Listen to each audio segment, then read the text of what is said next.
lomba panem bromonya, lomba-lomba terkait dengan lomba-lomba berbau kebudayaan, berbau seni untuk kita gelurakan kembali. Nah, ini pas sekali. Baik Bapak Ibu, kalau menurut rundown acara, rangkaian acara ini akan berakhir sampai dengan pukul 21.30, tapi nanti tentatif kita sepakati bersama, kita masih akan berusaha tepat waktu pukul 21.30 ini, masih ada waktu 20 menit ke depan untuk kita berdiskusi, mengcounter dari apa yang disampaikan oleh narasumber tadi. Silahkan, kami berikan kesempatan kepada 3 penanya langsung. Silahkan untuk raise hand ataupun langsung buka mic-nya, sebutkan nama, dari mana, dan pertanyaan ditujukan kepada siapa. Silakan kami berikan kesempatan kepada Bapak Ibu sekalian, seluruh audiens yang hadir pada kesempatan malam hari ini untuk berdiskusi. Baik, silakan. Tidak ada. Tidak ada ini Bapak Ibu? Kalau tidak ada, kami akan... Oh, ada yang resen. Dari Bapak Krisna Aji Wibowo. Kami persilahkan Bapak. Silakan untuk sebutkan nama dan dari mana. Monggo Pak Krisna. Baik, terima kasih Bapak ABC. Perkenalkan, saya Krisna Aji Wibowo. Saya seorang guru di SD di Kabupaten Sleman dan saya juga mahasiswa pasca sarjana Dikdas di UST.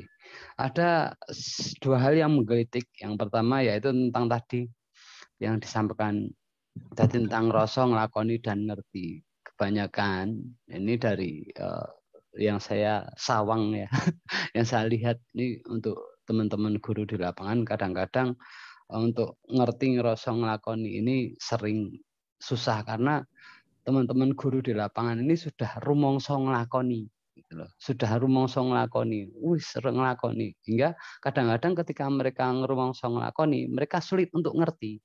Ayo wis nglakoni rasa perlu teori lagi gitu loh. Kita nggak butuh teori lagi dan banyak dari kita itu nggak ngerti Ki Hajar Dewantara seperti apa sih. Kita hanya ngerti taksonomi Bloom ini ya teori-teori luar. Sedangkan tadi disampaikan bahwa Tri Sakti tadi ya, Bunda Siti ya, bahwa itu sudah ditemukan sebelum taksonomi Bloom. Wow, saya baru tahu ini gitu loh. Nah, bagaimana menurut Ibu? Yang pertama tentang ini ngerti ngerasa nglakoni untuk mahasiswa ke depan, bagaimana sih harapannya dan triknya agar besok mahasiswa outputnya itu bisa menjadi guru-guru yang ngerti ngerasa nglakoni, itu yang pertama. Kemudian yang kedua dari Pak Yakobus, di sekolah saya sekarang memang baru saya giatkan untuk mengikuti kemarin ikut program POP sebagai sasaran di gerakan sekolah menyenangkan itu yang di founder oleh Bapak Rizal dari UGM, tapi esensinya dari sini ternyata yang disampaikan beliau tentang Ki Hajar. Makanya ini yang menarik saya untuk melanjutkan studi di UST ini. Yang menarik buat saya itu lorong sayur tadi Pak Yakobus. Ini kok saya tertarik. Mungkin suatu saat nih harapan saya dari mahasiswa pertanian ini bisa turun ke sekolah. Jadi di sekolah ini ngerti bahwa saya sering beri pengertian ke anak-anak bahwa di Jogja ini, di Sleman ini pakai petani. Kamu anak petani, tapi kenapa cita-citamu nggak jadi petani? Sedangkan kebutuhan kita di masa depan ini, kebutuhan pangan sangat tinggi, sedangkan petaninya sedikit. Bagaimana Indonesia besok ke depan ini memenuhi target pangan ini yang kadang-kadang buat saya miris. Dan lorong sayur ini merupakan solusi juga untuk sekolah agar indah. Jadi harapan saya besok dari ini Fakultas Pertanian bisa turun nih ke lapangan, ke sekolah-sekolah nih. Ada di sekolah yang zona sayur, jadi anak-anak bisa tiap hari ini, oh gini tau bertani itu menyenangkan ya, bertani itu nggak capek, nggak panas, itu loh. Kadang-kadang harapan saya seperti itu, Pak Yakobus. Jadi saya tertarik sekali dengan lorong sayur, dan saya sendiri di SD Negeri Panasan Sleman, Pak Yakobus. Mungkin suatu saat bisa didatangkan nih praktek nih dari mahasiswa turun ke lapangan, ini praktek membuat lorong sayur. Mungkin di sekolah saya akan membuka pintu lebar-lebar untuk proyek-proyek base semacam ini. Jadi anak-anak benar-benar belajar dari situ. Begitu Pak ABC, matur suwun, 2 poin yang saya tertarik di hari ini. Terima kasih. Oke, terima kasih dari Pak Krisna Aji, SD Negeri Panasan. Yang pertama tadi terkait ngerti kosong lakoni, mungkin ini lebih pasnya juga Bu Atik dan Bu Mary, lalu ini tadi juga respon dari Pak Yakob. Jadi ada 2 pertanyaan. Untuk memudahkan, saya tanya dulu, Bu Atik, Bu Mary, Pak Yakob, dijawab dulu atau ke penanya lain? Nanti tidak terlupakan, monggo. Menurut sama Pak ABC, monggo Pak ABC. Oh ya udah, oke, siap. Dan tampung. Mungkin satu lagi dulu, walaupun nanti saya berikan kesempatan 3, satu lagi yang ingin bertanya langsung ada Bapak Ibu, silakan raise hand atau langsung buka mic. Monggo Bapak Ibu semuanya, ada 103 bersama saya. Di Yuk, chatting silakan. ada Pak Dartomo, Pak.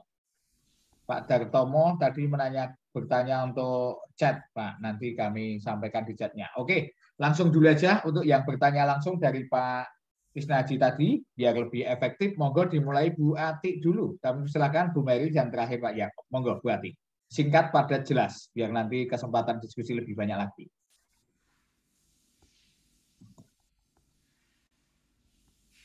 Terima kasih Pak Krisna tentang ngerti, ngerosong, ngelakoni. Betul ya, kadang tidak hanya guru Pak, kita juga kadang merasa sudah ngelakoni padahal pengertiannya mungkin belum pas gitu ya. Nah, oleh karena itu melalui seperti inilah kita mencoba untuk sharing bagaimana untuk ngerti dulu gitu ya. Tetapi saya kira kok begini Pak, ngerti ngerosong lakoni itu kadang memang tidak bersifat sekuensial, urutan, harus ngerti dulu baru orang bisa ngelakoni. Kadang justru dari ngelakoni itu pengertian kita menjadi lebih mendalam. Nah, oleh karena itu saya kira memang untuk ngerti ngerosong lakoni itu kembali ke tiap individunya, bagaimana agar merasakan pengertian-pengertian. Mungkin yang dimaksudkan Pak Krisna itu apa misalnya sebuah ajaran di SD atau bagaimana Pak Krisna? Mana Pak Ya Krisna? mungkin ya saya pun mungkin bersifat tentang gimana ya, bagaimana saya melihat bagaimana pendidik sekarang ini kok kayak kehilangan kehilangan 3 hal itu. Kadang-kadang ya ngelakoni tok, kadang-kadang ya ngerti tok tapi nggak mau ngelakoni. Cuma ngeroso tapi abot ngelakoni tapi nggak mau ngerti gitu loh Bu. Ini kadang-kadang gimana ya, saya kok kadang-kadang itu saya merasa sedih gitu loh. Saya yang ini kadang-kadang saya bagaimana anak-anak kita kadang-kadang kok menalar ke bocah itu, kadang-kadang mereka hanya jejeli ilmu saja, materi dikasih terus tiap hari nanti diujikan dikasih, tapi untuk anak guru itu mengajak anak untuk ngerti, untuk ngerosok. Ya seperti saya yang sampaikan Pak Yakobus tadi, bagaimana anak-anak ngerti nih bagaimana kebutuhan pangan sih besok ke depan. Nek petaninya semua jadi pegawai gitu.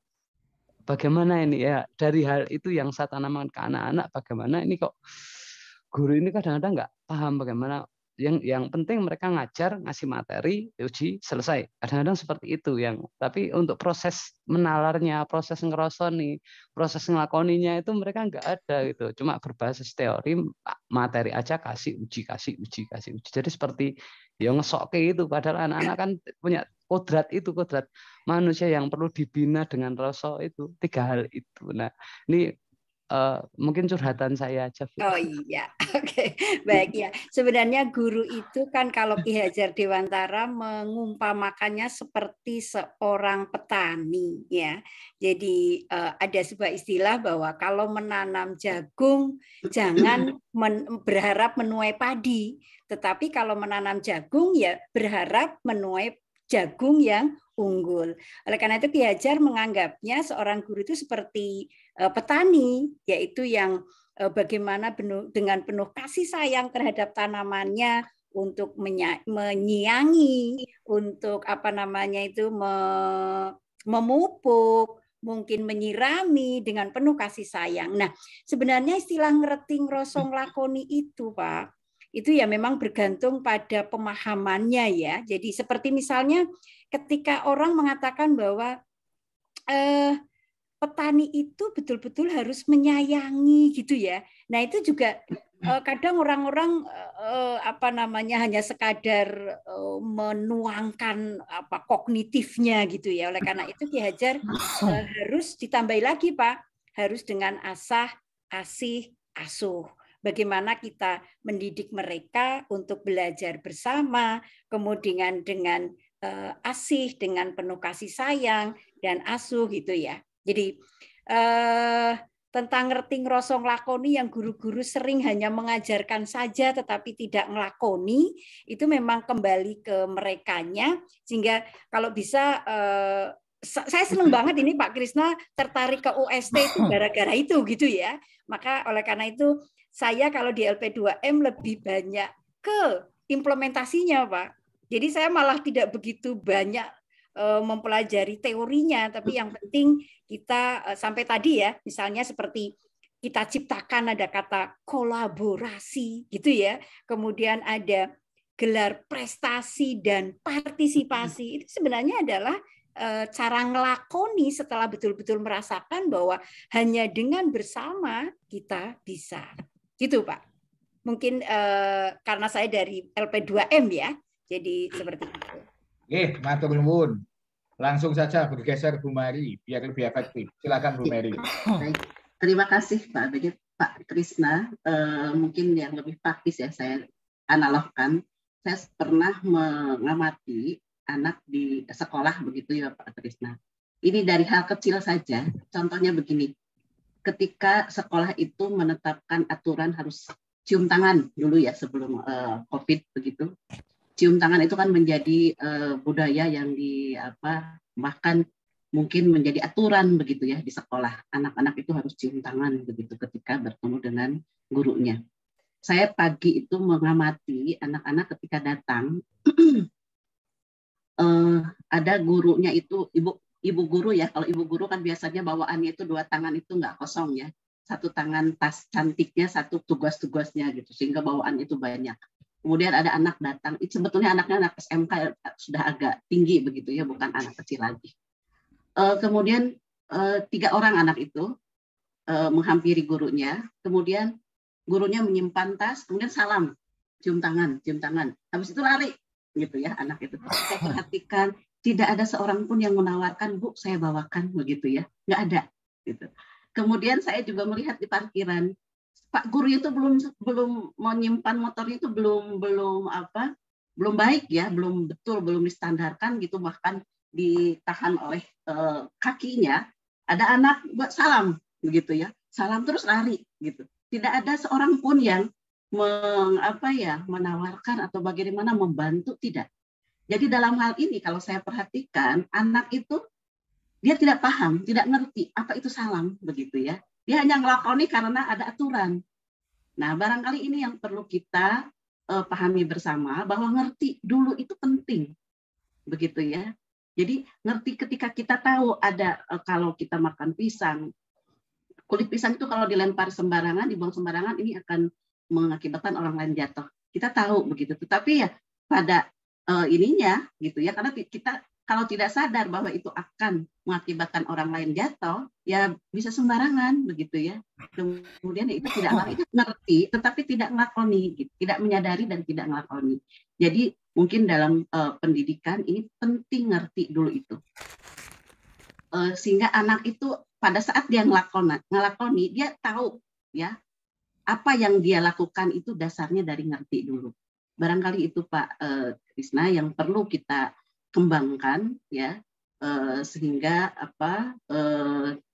di dalam kita ngelakoni itu dasarnya dari ngerti dulu begitu, tidak karena takut, tidak karena aturan yang berlaku begitu. Karena kalau seperti itu, kalau ketika aturan itu longgar ya, kita lihatlah di jalanan lah gitu ya, ketika Pak Polisi tidak ada, kita ngerti ya melanggar rambu itu berbahaya gitu ya, kita ngerti dan itu mungkin akan mengakibatkan kecelakaan. Tapi ketika polisi itu tidak ada, banyak sekali orang ini ya, jadi melakukan yang sebetulnya itu tidak benar begitu ya, karena ngertinya hanya sebatas ngerti, dia tidak sadar ya, tidak ngerosol begitu ya, apalagi ngelakoni. Jadi dia ngelakoni karena ada polisi gitu. Nah, itulah mungkin kita perlu kembangkan betul-betul ketika apapun itu aturannya, barangkali ini yang kaitannya dengan ini ya, konsep atau apapun itu betul-betul ngerti itu penting dulu. Begitu barangkali Pak Krisna dari saya. Terima kasih. Terima kasih Bu Mary. Bagaimana Bu Mary dan Bu Ati telah menjelaskan dan menyampaikan seperti apa yang disampaikan oleh Pak Krisna terkait dengan pemaknaan ngerti kosong lakoni yang dimaknai secara mendalam. Kadang guru sudah merasa karena sudah mengalami, sudah mengaplikasikan, merasa tahu lah. Nah, ini yang sebenarnya bagaimana kita terus berproses, belajar, terus-menerus itu adalah hal yang masih tetap kita butuhkan bersama. Terkait pertanyaan kedua, monggo Pak Yakob, masih dari Pak Krisna. Silakan Pak Yakob. Terima kasih Pak Krisna. Undangan yang sangat menarik bagi kami untuk hadir ke sana, untuk membawa mahasiswa maupun kami sendiri datang ke sana. Gitu. Namun demikian untuk mahasiswa saat ini kan masih dalam kondisi sulit untuk melakukan praktek semacam itu. Saya berikan penjelasan gini Pak Krisna. Kalau kami pada saat sebelum pandemi itu kami praktikum hortikultura itu berkeliling dari kampung ke kampung. Mulai dari kampung yang paling belakang kampus itu sampai muter-muter sampai ke Brontokusuman, kemudian putar sampai ke Rejowinangun, akhirnya ke Gedong Kuning. Dan hal yang menarik apa Pak Krisna? Kami sekarang dipinjami 1000 meter adalah untuk waktu itu untuk praktikum para mahasiswa sampai sekarang masih. Bahkan ini juga ada masih penelitian di lokasi itu, di kebun milik warga 1000 meter yang waktu itu mau disewa orang lain malah nggak boleh, malah dikasihkan kepada kami gratis. Itu contoh yang, jadi kami memang suka putar-putar karena kami merasa bahwa di kampus kita juga untuk hortikultura itu terbatas lahannya, maka kita putar-putar. Termasuk nanti kalau misalnya sekolah itu akan mengundang kami, tentunya akan menjadi bagian laboratorium kita, kan itu kan. Tetapi untuk hortikultura itu kan pada semester ganjil, jadi semester ini tidak ada, tapi semester ke depan, muka saja nanti sudah bisa luring, sudah bisa jalan, kami akan datang ke sana. Kalau perlu saya akan mengajar anak-anak di sana tentang lorong sayur, kampung sayur atau budidaya tanaman di tembok itu. Bagaimana cara menanamnya, bagaimana cara menyiapkan media tanam, cara merawatnya. Kami akan senang. Saya akan senang mengajar murid-murid Pak Krisna. Mau nanti diingatkan semester depan Pak Krisna. Saya rasa itu, terima kasih. Terima kasih. Oke, luar biasa nih. Siap ditangkap Pak Krisna. Sinergi antara WST dengan SD Negeri Panasar. Siap, luar biasa. Baiklah, langsung ini sudah ada penanya yang via chat, akan kami bacakan dan kami share biar nanti terlihat, nanti Pak Ibu bisa simak. Dimulai dari pertanyaan yang pertama dari Ibu Siti Holisok. Betul Bu Ati, saya guru penggerak Angkatan 1 Kabupaten Cirebon. Dasar dari pendidikan guru penggerak adalah ajaran taman siswa. Selama pendidikan guru penggerak 9 bulan, tapi saya secara pribadi belum merasakan sistem among seperti para pamong di UST yang benar-benar mengimplementasikan ajaran taman siswa. Wah, ini pernyataan dari Bu Siti Holisoh, tapi nanti bisa juga dikupas singkat. Dari Pak Dartomo, Bu Ati, bagaimana LP2M mengakomodasikan keragaman budaya mahasiswa yang berlatar belakang budaya lokal masing-masing, agar mereka ketika kembali ke daerah masing-masing menjadi pengembang kebudayaan lokal masing-masing. Ya, ini dari Pak Dartomo, Bu Ati.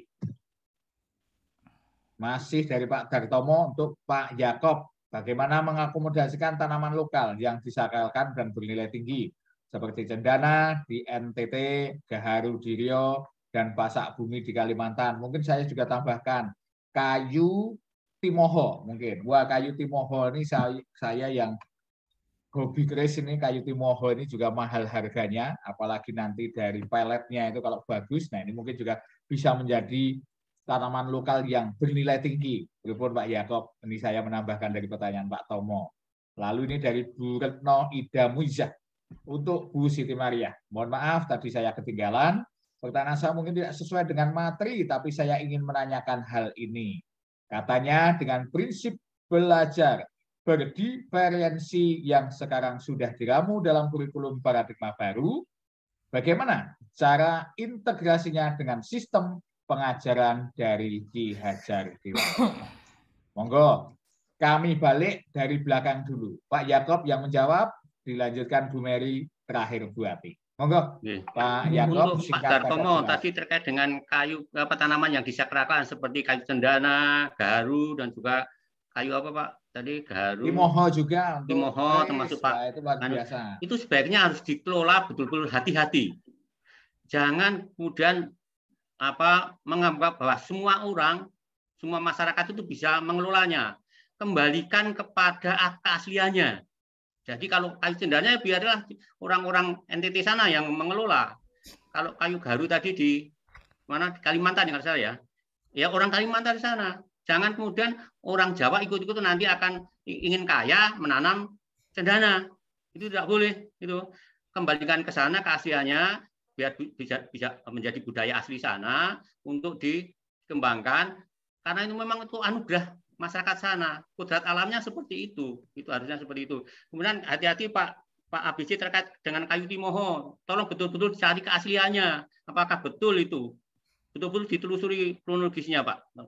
Hati-hati dengan tanaman-tanaman yang masih kalau cendana jelas ya kan, kemudian gaharu tadi, kemudian pasak bumi tadi jelas, tapi kayu timoho ini nampaknya kalau memang mau menjadi disakralkan betul menjadi besar, hati-hati itu perlu ditelusuri keasliannya, sejarahnya bagaimana. Saya rasa itu, terima kasih. Matur nuwun Pak Yakob, langsung bergeser ke Bu Mary. Dan kami mengucapkan selamat datang juga ini hadir Sekretaris Umum PKBTS, Perkumpulan Keluarga Besar Taman Siswa, Mas Mustadin Tagalan, sahabat saya dari Jakarta. Sekretaris Kemenpora hadir juga, matur nuwun sudah ikut menyimak. Sajapri alhamdulillah hadir. Langsung Bu Mary, monggo. Terima kasih Pak ABJ, Bu Reto. Kalau dari Pak Lusnoto diskusinya nanti ya panjang banget, pertanyaannya susah Pak. Ini harus diskusi panjang ini. Bu Retno terkait dengan diferensiasi ya, pelajaran diferensiasi tentu sangat relevan sekali ya, karena KHD itu kan mengajarkan kodrat alam. Jadi disesuaikan dengan minat, bakat, dan lingkungan sekitarnya. Mungkin ini ada sedikit cerita ya, ketika saya ada cerita dari seorang teman yang kebetulan waktu itu ditugaskan di daerah 3T ketika fresh graduate ya dari S1. Beliau masih muda, belum kemudian ditugaskan di 3T. Dia mendapatkan ada anak yang kelihatannya ini punya potensi gitu ya, karena keinginan tahun itu tinggi. Dia berusaha untuk mengajak anak itu ke kabupaten, karena untuk perjalanan ke kabupaten saja memerlukan waktu sehari naik perahu dan sebagainya, saking terjauh begitu ya daerah anak tersebut. Kemudian akhirnya mendapatkan dengan perjuangannya, teman saya itu mendapatkan beasiswa dan anak asuh begitu ya.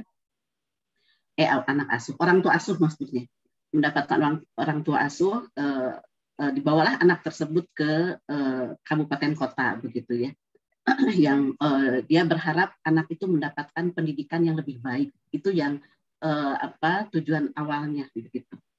Ketika berjalan begitu, si anak dibawa ke kota, ternyata dalam perjalanannya anak itu mengalami shock culture. Ya, dia dihadapkan pada perkembangan teknologi, pada berbagai hal begitu. Sampai suatu saat orang tua asuhnya angkat tangan begitu. Itu kedapatan oleh kakak asuhnya gitu. Ternyata si anak itu karena mungkin agak longgar ya, jadi menggunakan teknologi dengan tidak ada kurang pengawasan. Jadi dia karena keinginan tahuannya tinggi, tanpa ada arahan, tanpa ada pengawasan, sehingga dia berselancar sendiri. Akhirnya si anak agak sulit untuk dikendalikan begitu. Sampai orang tua asuhnya angkat tangan dan beri beasiswa juga angkat tangan. Nah, si teman saya ini merasa sangat bersalah karena membawa anak itu di lingkungan yang sebetulnya tidak sesuai begitu dengan anak itu. Jadi dia akhirnya membawa anak tersebut dititipkan pada ibunya, karena kalau dikembalikan ke daerahnya berbahaya. kemungkinan dia akan mencemari daerahnya begitu. Karena perilaku yang ternyata berkembang pada anak tersebut tidak semestinya begitu ya. Jadi ada shock culture yang diterima oleh anak tersebut karena mungkin kurangnya pengawasan. Barangkali ini bagian bahwa anak itu adalah kodrat alam, disesuaikan dengan minatnya, bakatnya, dan lingkungannya yang akan membentuk dia begitu sesuai dengan jadi tidak dicerabut dari secara sporadis begitu ya. Jadi kita harapkan belajar diferensial itu juga setiap anak punya potensi, punya bakat, punya minat yang itu amat sangat relevan dengan kodrat alam ajaran Ki Hajar Dewantara. Barangkali itu Bu Retno. Itu sekedar ilustrasi ya. Oke, siap Bu Ferry. Terakhir Bu Ati dan nanti penutupnya pertanyaan dari Pak Rusnoto. Monggo Bu Ati. Oke, baik, terima kasih.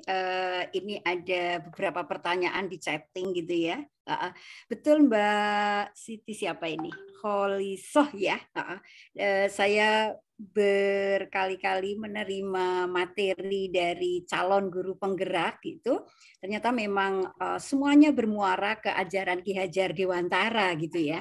Dan saya sambung dengan yang tadi pertanyaan bagaimana strateginya mendiferensiasi pembelajaran sesuai dengan Ki Hajar Dewantara. Itu memang strateginya itu harus kan ada 3 hal yang perlu diperhatikan ya, baik dari segi konten materinya, dari segi prosesnya, dan dari segi produknya. Nah, guru penggerak ini telah diberi beberapa materi tentang bagaimana asah asih asuh, bagaimana konten yang harus sesuai dengan budaya lokal, kekayaan, kemudian sampai dengan prosesnya harus dengan ing tut gitu ya. Dan ing tut tadi Pak Imam menanyakan, memang kami di LP2M berbeda Pak Imam. Jadi ing tut ketika kami LP2M itu menghadapi dosen itu adalah mitra. Itu pasti akan berbeda implementasi ing tutnya ketika KKN yang harus dengan mahasiswa. Jadi hubungan antara mitra dengan dosen dan mahasiswa itu memang agak berbeda Pak Imam. Sehingga kalau di penelitian pengabdian mungkin dengan dosen lebih banyak ke ing madionya dan tuturinya. Tapi kalau dengan mahasiswa pasti akan banyak juga harus kita lakukan ingarso sungtulodonya. Terus kemudian menyambung dengan pertanyaan Pak Tomo ini tadi, Pak Tomo, ini justru pengalaman yang luar biasa mahasiswa KKN ini ketika mereka itu bersama-sama dengan temannya yang berbeda kultur, yang berbeda ras dan berbeda agama. Karena KKN yang kami berlakukan itu betul-betul heterogenisasi itu kita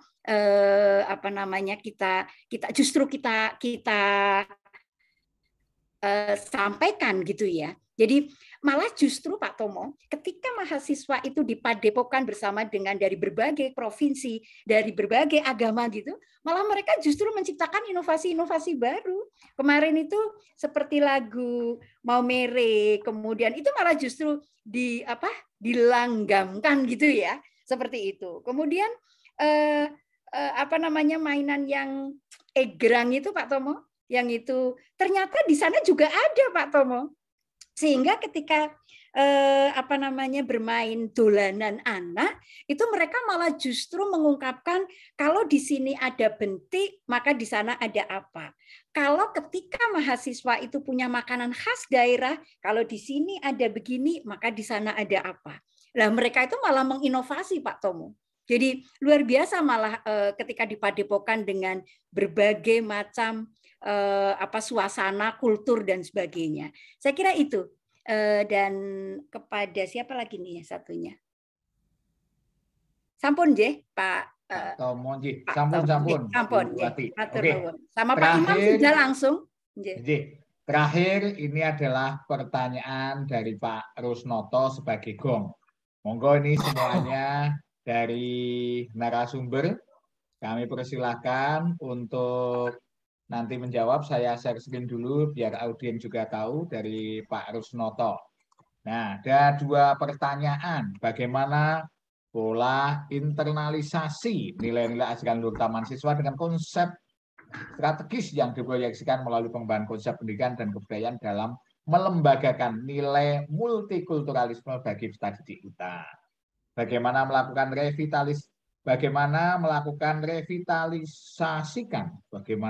revitalisasikan nilai-nilai luhur taman siswa yang dapat dieksplanasi melalui berbagai konteks sosiokultural jiwa zaman untuk memperoleh multi layer efek. Nah, ini luar biasa. Karena ketiga narasumber adalah sebagai orang-orang taman siswa, tokoh-tokoh juga di taman siswa, tentunya berhak untuk menjawab semuanya.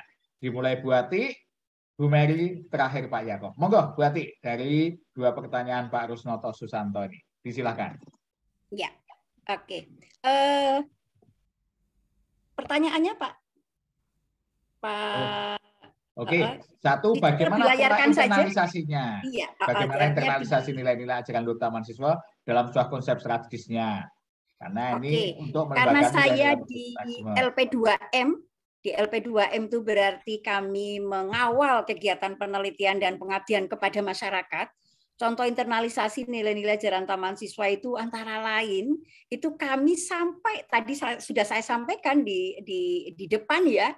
Jadi sampai skema aja kita sebutkan Pak. Bahkan ketika akreditasi program seni rupa akhirnya itu bisa menolong kan Pak Rusnoto. Jadi sebagai contoh ada skema penelitian PKPT. Itu juga sebenarnya adalah sebuah usaha untuk menginternalisasi bagaimana agar nilai-nilai ajaran taman siswa itu masuk ke dalam kegiatan penelitian dan pengabdian kepada masyarakat, saya kira. Jadi selain skema, juga program-program SOP yang kita lakukan sesuai dengan SOP secara umum, tetapi plus kita terapkan sebagai contoh ya, klinik misalnya, kegiatan ada klinik proposal, ada kegiatan klinik artikel yang tidak hanya diberikan oleh narasumber, tapi antar sesama. Itu juga saya kira sebuah strategi agar internalisasi ajaran-ajaran taman siswa. Juga istilah-istilah yang tadi saya sebutkan, ada gelar prestasi dan partisipasi. Jadi tidak boleh tampil menari kok sendirian, nggak ada harmonisasinya. Tapi kalau menari bersama-sama itu baru ada tantangan. Saya kira itu Pak ABJ. Terima kasih Bu Ati. Langsung saja Bu Mary. Singkat. Terima kasih Pak ABJ. Untuk internalisasi seperti tadi ya, tentu harus menerapkan 3N. Jadi ngerti dulu, ngerosok baru ngelakoni. Ya, jadi internalisasi itu kan betul-betul ketika ngelakoni itu dipahami dulu semua nilai-nilai yang diajarkan oleh KAD begitu. Tentu di dalam pelaksanaannya seperti yang saya tadi sampaikan ya, ada 10 objek pemajuan kebudayaan, dan ini tentu bisa kita laksanakan baik dalam kegiatan kehidupan kita sehari-hari, jadi secara terus-terus menjadi pembiasaan, kemudian terprogram, jadi ada program-program yang memang menjadi program khusus begitu ya. Dan ada insidental mungkin seremonial yang dilaksanakan secara intens kemudian melembaga, sehingga ini menjadi satu kekhasan dari kita ya yang melaksanakan nilai-nilai ajaran taman siswa, terutama juga dengan pelibatan dari semua aspek dan komponen yang ada di UST. Barangkali itu Pak Aditya. Terima kasih Bu Mary. Terakhir Pak Yakob. Terima kasih Pak Rusnoto. Jadi gini ya, sebetulnya sarasian malam hari ini juga saya merupakan salah satu bentuk internalisasi ajaran Piajar, yaitu terkait dengan kebudayaan sebenarnya. Ini yang pertama. Yang kemudian yang kedua, saya juga pernah menulis tentang pertanian organik dari perspektif kodrat alam yang pernah ditulis bersama Pak Sudartomo, bersama Prof. SIS kan, didebatkan oleh UST Pers kalau salah itu benar. Nah, kemudian tulisan itu kemudian sering saya ajarkan pada mata kuliah budaya tanaman yang kemudian saya bahas bersama mahasiswa. Bentuk internalisasi seperti itu yang kami lakukan Pak Rusnoto. Terima kasih. Terima kasih sekali. Semua pertanyaan sudah dijawab. Kira-kira 1 menit. Masing-masing narasumber menyampaikan closing statement. Bagaimana dari konsep-konsep, bagaimana dari ide, aktivitas, produksi budaya seperti akan nanti dikumpulkan dan dinarasikan oleh sahabat-sahabat LPU ini. Silakan Bu Ati, 1 menit closing statement-nya, siap-siap Bu Mary, dan terakhir Pak Yakob. Silakan Bu Mary. Bu Ati dulu. Iya, kita tidak boleh hanya membanggakan zaman keemasan Ki Hajar Dewantara. Tapi saatnya sekarang adalah mengimplementasikan pemikiran beliau. Itu saja. Oke, terima kasih Bu Ati. Bergeser ke Bu Mary. Saya mengutip dari apa yang disampaikan Prof. Cahyono ya. Jadi sistem among, ngomong, dan ngemong itu bukan hanya diomongkan saja, namun harus diamalkan dan mampu memperbaiki kondisi internal dan bangsa ini. Terima kasih. Oke, terima kasih. Terakhir Pak Yakob. Sarasehan pada malam hari ini bagi kami Fakultas Pertanian adalah merupakan suatu semangat untuk menghidupkan kembali, bahkan untuk mengembangkan lebih lanjut terkait dengan implementasi kebudayaan khususnya lewat dunia pertanian yang nantinya akan menjadi penyangga yang kuat bagi pengembangan catur dharma WST. Yaitu dharma keempat adalah pengembangan budaya luhur. Oke, terima kasih. Luar biasa closing statement dari masing-masing narasumber terkait dengan karakteristik dari masing-masing fakultas yang ada di lingkungan Universitas Sarjana Wiyata Taman Siswa. Kita tahu bagaimana nanti implementasinya.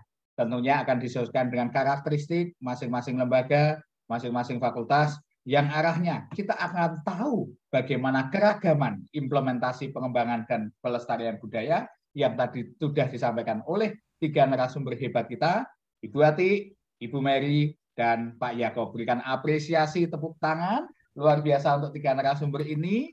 Dan akhirnya sebagai penutup tentunya permohonan maaf dari kami yang mendampingi untuk memoderatori 3 narasumber hebat ini, dokter-dokter semuanya, Bu Ati, Bu Mary, dan Pak Yakob, dan tentunya terima kasih dari LPU yang telah mempercayakan kepada saya untuk memandu jalannya diskusi Sarasian di kesempatan malam hari ini.